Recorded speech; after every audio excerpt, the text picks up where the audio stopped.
it's good to be here. I'm not going to say it's good to be here until I find out whether I've got anything more than a desk. So I'm standing in the queue, hoping to get a room that's got a computer terminal as well, which might be a bit of an enthusiastic hope. It's strange.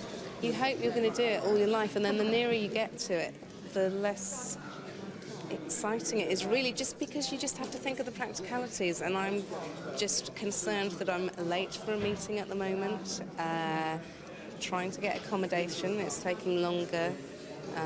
And so, you know, I haven't really had that overwhelming sense of excitement. I'm sure I will. I'm sure it's going to come any minute now.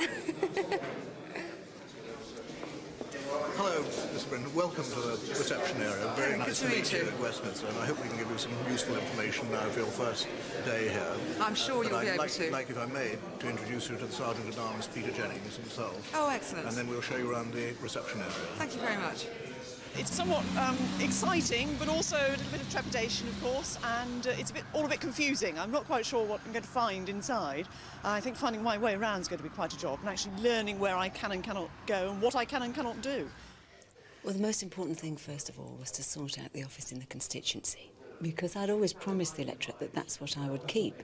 And so I spent Tuesday sorting out who I was going to have working there, what kind of work they would be doing, the organisation of that office. I'm not going to keep a secretary here because I don't really want somebody in London trying to sort out problems in the Forest of Dean. I don't think they would have the local knowledge, and I don't think that's the best way to approach it. You need a desk, obviously. Yes, please. Have you got a secretary? Not yet, no. I'm in the process of interviewing for a secretary. There are a lot of secretaries looking for jobs. Yes. And a lot of very experienced, good ones. Yes, yes.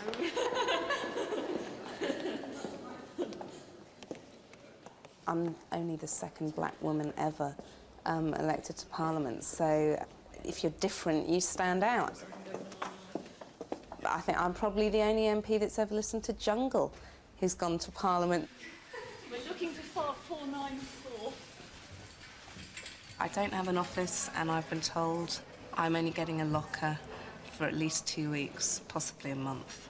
Because apparently all the MPs that are moving out didn't realise they were, as we know, otherwise we wouldn't have had a landslide, so... Hooray, it exists. So this is it. So apparently I don't get an office for 2 weeks. You're a member of Parliament, but you've got a locker. Well, it's absolutely outrageous. I've got so much that has to be done, and I haven't got any means of doing it. I haven't even got access to a desk, literally not even a desk. So it's not good. The Mother of Parliaments is not doing very well at the moment.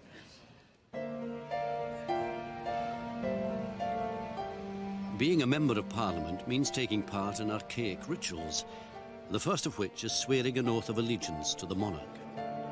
There are 650, 60 of us do this process, and although it's quite a quick ceremony for each one of us, there's a lot of us to be done. There's a mythology about that. Somebody said to me, well, you need to stand at the front and really elbow your way. And I thought, oh, well, you mean they're not going to do it alphabetically or by constituency? No, you have to stand at the sort of doors and elbow your way to the front, and then the speaker will indicate that you're to come forward. And so those of us that are smaller or with less sharp elbows will be coming back tomorrow or the day after. Crazy.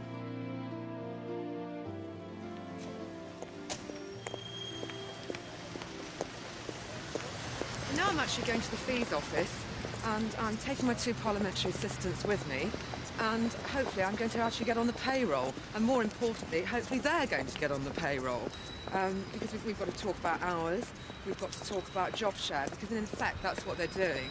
They're one full-time person, but I'm absolutely delighted to get this meeting out of the way now on like day 3, because I know some people really have got to wait for weeks and weeks, so it's good luck, really. The salary is £43,860 per annum, with effect from the 2nd of May. The office cost allowance maximum is £47,568 per annum. Right. And from that you must defray your staff costs, any leasing costs, any other incidental costs, surgery costs. So if, for example, you have 2 staff, which is, say, 27,000, including national insurance employers, from the 47, that leaves you just over 20,000. You're then going to have your lease, office equipment, other surgery costs, you're going to have advertising, work in the constituency, costs of telephone, and you're still going to have heating, lighting, you're still going to have cleaning. And that should see you through the first year. Right. And then I'll put you for the next year. Right. It's amazing how quickly it goes, isn't it? You think £47,000. Well, only when you enjoy yourself, you say.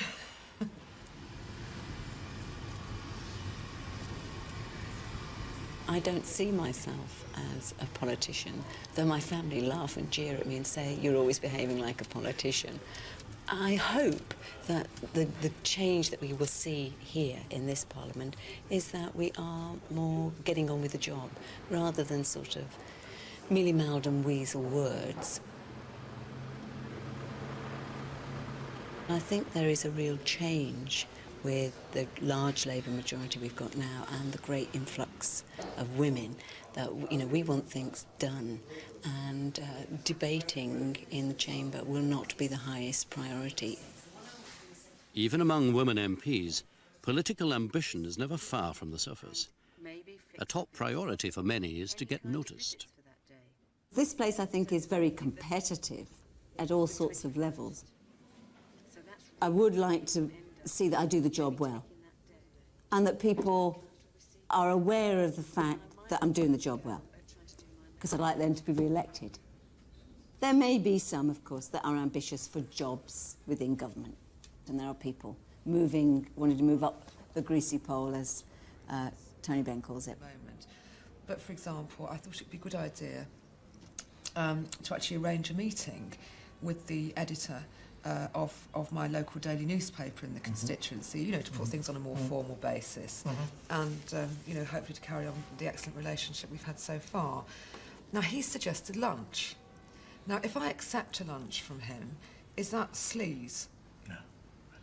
Well, as long as you do not think that you're being bought. I know everybody is saying there's no such thing as a free lunch. No, I mean, at the same time, if you're a teacher or a banker or a lawyer, you do A, B and C, and you will go up the ladder, or stay the same, or down the ladder, but really it's sort of up to you. There isn't anything like that here. There is absolutely no career structure. In a way, your own self-employed business of pushing yourself, self-promotion, questioning here, debate there, better do this, better not do that. Is so-and-so a friend or an enemy? And I'm not only talking about the opposition. Let's take national newspaper editors. Yes. They want to talk to me on something that's going on, and they say, we'll take you to such and such restaurant and we'll pick up the tab. Again, is that sleaze if I accept that? The media, in my experience, you have to watch. They know what they're going to say, they write what they're going to say, and they misrepresent you if you're not careful. So I do not feed with the Nationals. That's fine. Right, so that's great. So I'm going to write that down, You can actually. write that down, and I'll let you say that, because I... Do not feed with the Nationals. Fine. Internationals are different. And internationals.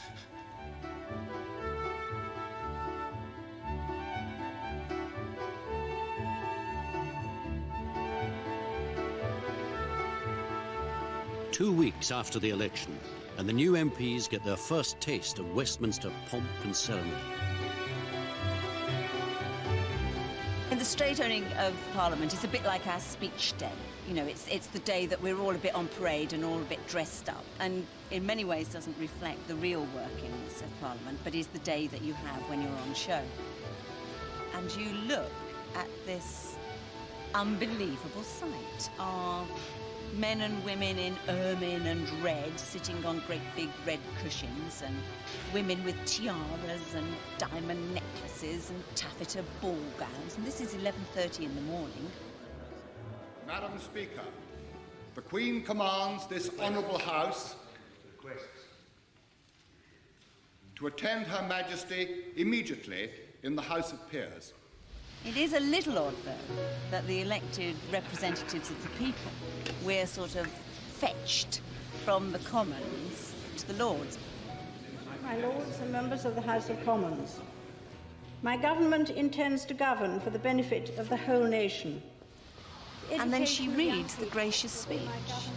And this is to tell the people what the government's proposals are for the next 15 months.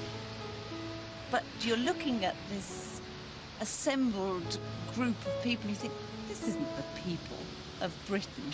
This is a very small, archaic, privileged group. It is a most bizarre situation. If you looked at it closely, you'd think we have to reform the House of Lords. This is nonsense. Most peculiar.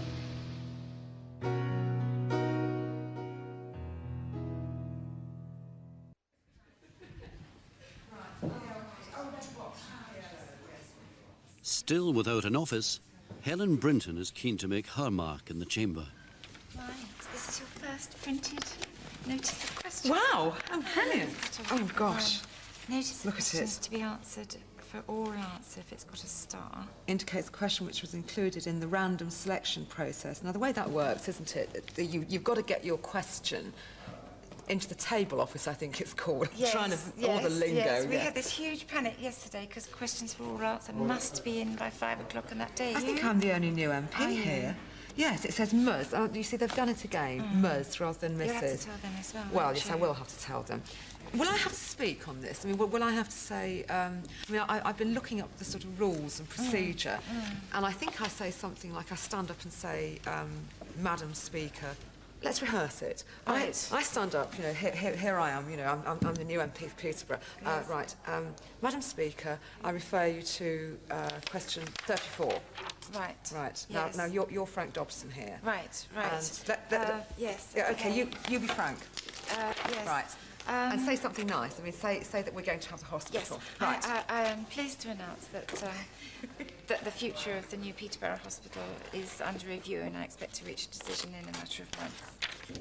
Great. My goodness. Frank needs to be worried. That's good news. Right, that's very good news. Yes, so then I need to work out So then a you need to supplementary. work out a supplementary, yes. I want to ask a question, but if I say in the question, Also without an office, Oona King prefers to work at home rather than in a Westminster corridor. It's maiden speech day, possibly. It all depends if Madam Speaker has her eye on me or not. I'm writing the speech. I'm trying to stick to the formula and be good, which is not to say anything controversial, and to applaud your predecessor no matter what they did. And what else do you have to do? I suppose say something on the debate in which you're speaking, which in my case is education. And then just say what a fantastic constituency you represent, which in my case is very easy because it is indeed the most fantastic constituency in Britain. And that's about it. Of a racist state.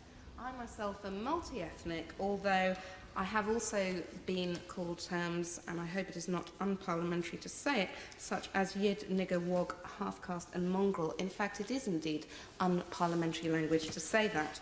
But I do hope that my background can be a bridge of two cultures. And that essentially is why I love the East End. It is indeed Britain's answer to Manhattan's melting pot. The East End today remains a remarkable place, only a stone's throw from Westminster. I might be slightly biased, but it is without a doubt the jewel in this country's urban inner city crown. And don't laugh, because we do actually have the crown jewels in the Tower of London.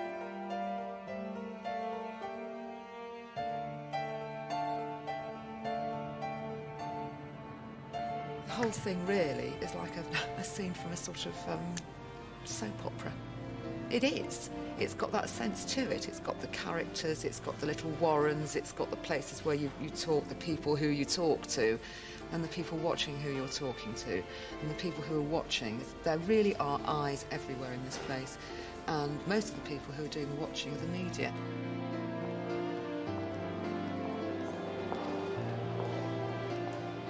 The members' lobby is a strange place, actually. We'll get to about 1:30 on a normal working day, and then it becomes what I call the piranha pit.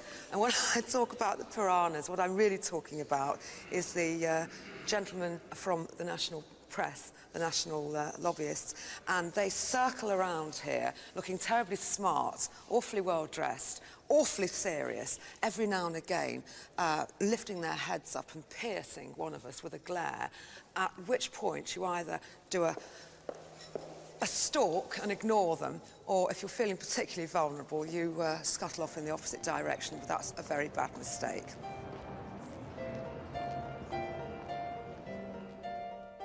Those smartly dressed gentlemen of the press soon latched onto Helen when her marriage broke up, very publicly. If I had still been a teacher, or, I don't know, a social worker or a lawyer, and my marriage had broken up, and it had been nasty and acrimonious, as it has been, very nasty and very acrimonious, well, then I'd have known about it and various other people in the family, and it would have been a huge personal tragedy there. It wouldn't have been any different of a personal tragedy, but it wouldn't have got into the papers. But there and again, I did actually choose and select, of my own volition, to go into public life. And it's all very well, because actually, you know, I think as politicians we can be so hypocritical about this. On the one hand, we're desperate for the newspapers to cover us. You know, we're launching a campaign, we're having what we call a good news story, you know, at which we're right at the centre, you know, star of our own show. And we're desperate for them to cover us then. And if they don't, then we're often very nasty and abusive. On the other hand, they're covering us on something else, and we're saying they should be locked up. Well, I think that's inconsistency. It's a hard attitude to have to stick with, but I am consistent on it, and I intend to remain so.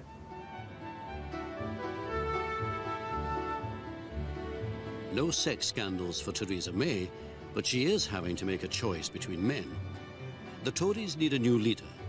The usual suspects set about wooing the media and their backbench colleagues. I'm John Redwood, running for the leadership of the Conservative Party. On the night before the poll itself, we had a chance to go around to various parties, which I did. I actually went around to all 5 of them, and didn't finally decide who I was going to vote for until after. It was quite interesting. We started off with tea with John Redwood, and then we moved on to sort of drinks with... I think I then went to Peter Lilly's for drinks, and then William Hague's for drinks, and then on to Ken Clarke. Ended up at Ken Clarke's party. The results of the first ballot for the leader of the Conservative Party are as follows. Kenneth Clarke, 49. William Hague, 41. Michael Howard... Now is the eve of poll for the second round of the ballot, and what's happening is obviously a lot of people are trying to get me to say who I'm actually voting for. And although I've decided who I'm voting for, I haven't actually declared, despite what some of the newspapers have been doing. They've been allocating me to different camps, which is a little bit frustrating, because you'd never know quite whether they've just guessed at that or whether somebody's been trying to push you one way or another by putting it in the press. Did Theresa back the winner? She's still not saying.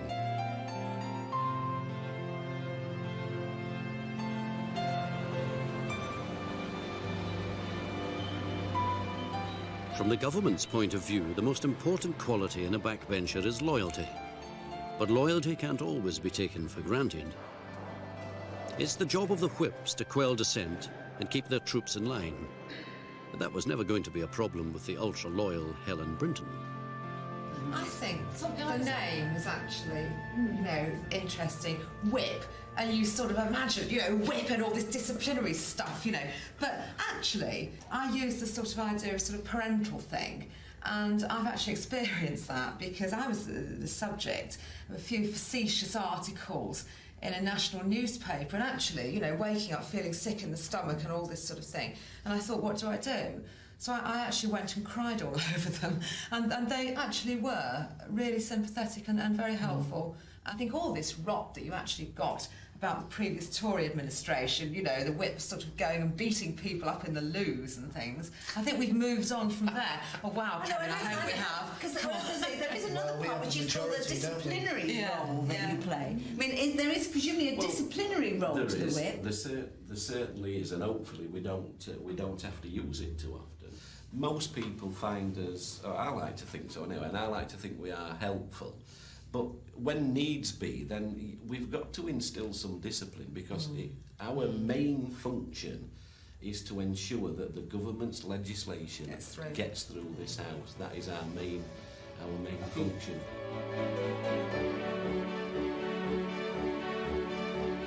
For the first few months of Blair's government, there is harmony between the whips and the backbenchers. But in December, things go sour when the party leadership decides to cut the benefits paid to lone parents. Many Labour MPs are unhappy about hitting the pockets of the poor, but Helen remains loyal. Would the honourable gentleman agree with me that by being in work, lone parents are on average per week, £50 per week better off? While Helen speaks in favour of the benefit cuts, the opposition accuses the new government of hypocrisy. The Labour Party will be dragged through the lobbies to vote for a measure that before the election they called shameful, they called malign, they called completely wrong. Isn't it another example of government without principles and without values? It isn't just the opposition who are against Tony Blair. Some of his own backbenchers refuse to support the government. It becomes a question of party loyalty versus personal principle. Get off benefit and into work. That's why politicians have such a bad reputation, because to be a politician, you have to say, these are my objectives. In this country, we do it through the party system. Therefore, I'm a member of the party. I support the party line because, in the long term, it addresses my particular objectives. Any politician in any party will, at various points, have to toe the party line when they don't agree with it. And I'm one of them. Every MP at Parliament is in that position. Oona is lucky. A pre-arranged trip abroad means she won't have to choose between her constituents and the party line. 47 other Labour MPs ignore the whips and either abstain or vote against the government. I couldn't support the vote.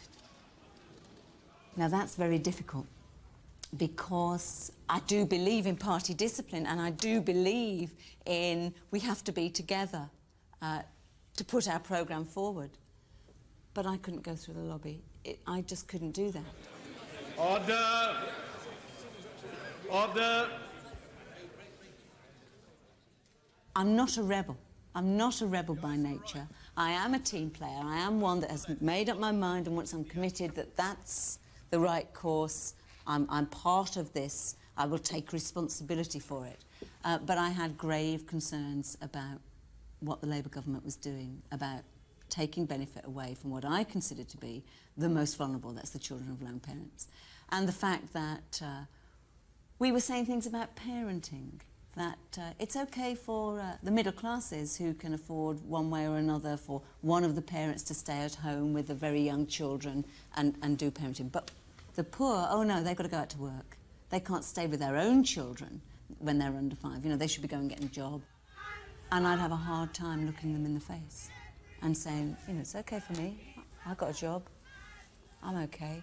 But I'm actually going to make it so that you would be up to 11 quid a week worse off, and that 11 quid is the difference between an anorak for your kids in the winter or shoes or whatever. I couldn't do that. I couldn't. It is very emotional. So I found yesterday very difficult. I voted with the government, yeah. Couple of reasons for that, really. Firstly, yeah, OK, as a candidate, as we were all candidates, and actually, you know, it's going to make me very, very angry indeed if people in the constituencies, you know, activists in the constituencies start kicking up about this particular benefit, because they knew what this Labour government was going to be like. Now, let's face it, nobody wants to take money off people, of course they don't. But the fact is, we'd made it quite plain, whether right or wrong, and that is for history to judge, or the electorate in 5 years' time, or whatever. that we were going to stick within the previous government's spending limits for 2 years. Now, perhaps a lot of us did think that would be a bit tight, but we did campaign on that.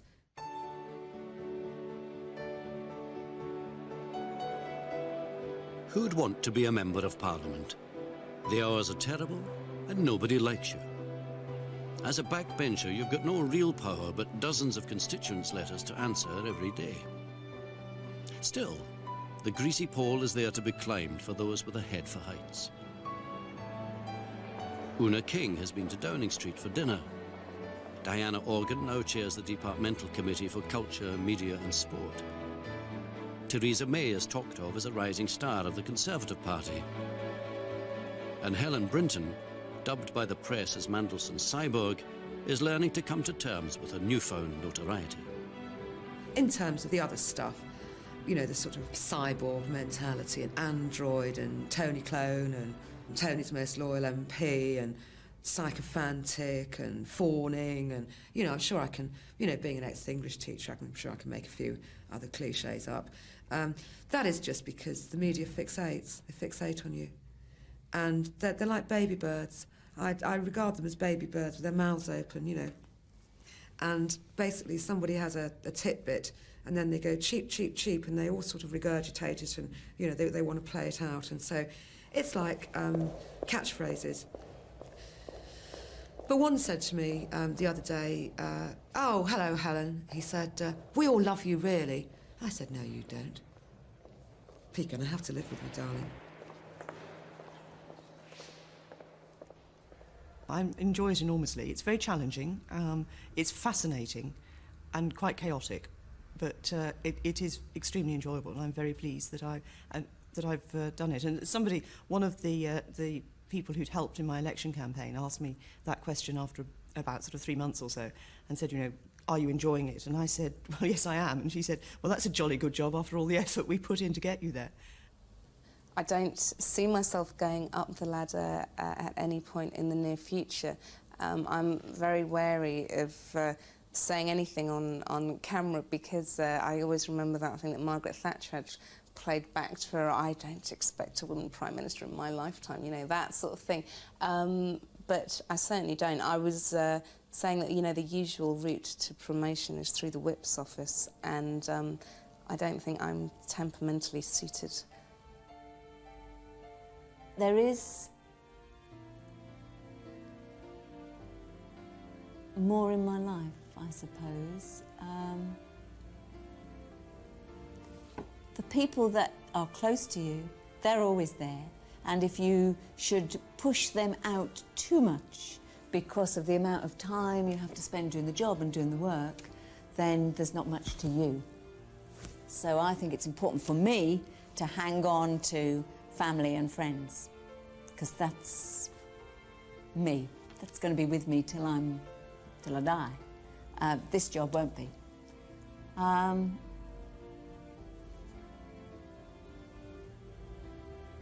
I think I do this job for the Forest of Dean darn sight better than the Tory did before. I work harder probably than he does.